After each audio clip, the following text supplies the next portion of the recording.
Ruslan Hüseynov və Elbrus Məmmədov.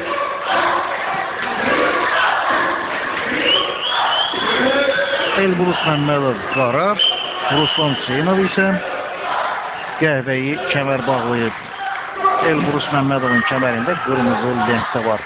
İdmançılar döyüşə başlayırlar. Kyokushinkai təlimində əl və ayaq fəndlərinin ən müxtəlif variantları mövcuddur və bunlarda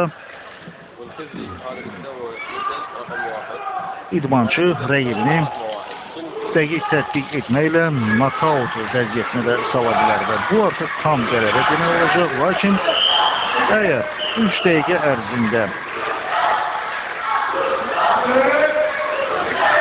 hər hansı bir karateçi daha fəalsa, zərbələri daha çoxsa, daha effektli fəndləri tətbiq edirsə, təbii ki, hakimlər də qələbəni ona verə bilərlər. Lakin həm tamaşaçılar, həm də mütəxəssislər əlbəttə ki, tam əminlik olsun deyə idmançıdan gözəl bir knockdown yaxud nokaut zərbəsi gözləyirlər və indi çox effektli bir ayaq zərbəsini müşahidə etdik. Mavaşı Gerişodan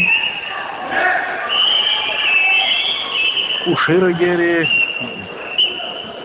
Bunlar ayaq zərbələrinin müxtəlif texnikaları hesab olunur və idmançılar, xüsusilə Kyokushinkai təliminin nümayəndələri bu fəndlərdən çox tez istifadə edirlər.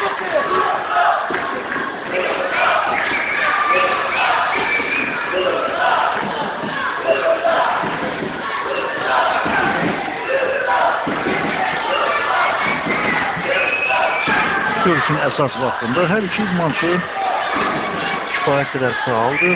Xüsusilə də Elbrus Məmmədov haqqında bu sözləri demək olar.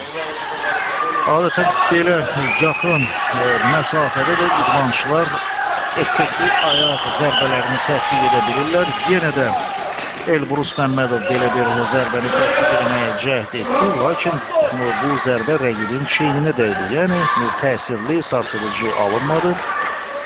Bununla belə hakimlər idmançının bu cəhdini də yadda saxlayırlar. Yəni qalibin müəyyənləşdirilməsində bunların da müəyyən bir təsiri ola bilər.